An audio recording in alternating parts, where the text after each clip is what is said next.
Som da Maré. Eu acho que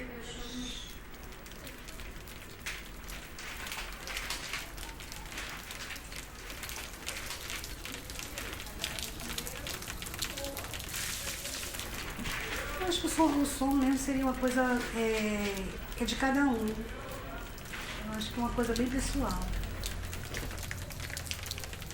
Eu me lembro da maré no tempo que aqui, nessa rua, passava um rio.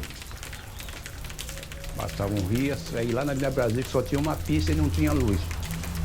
O som da maré, a chuva, cachorro latindo, pode ser.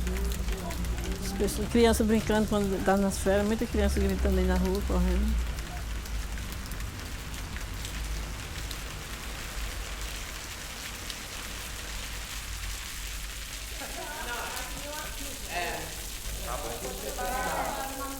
Então, vocês podem reconfirmar isso no Facebook, pelo site, pelo e-mail.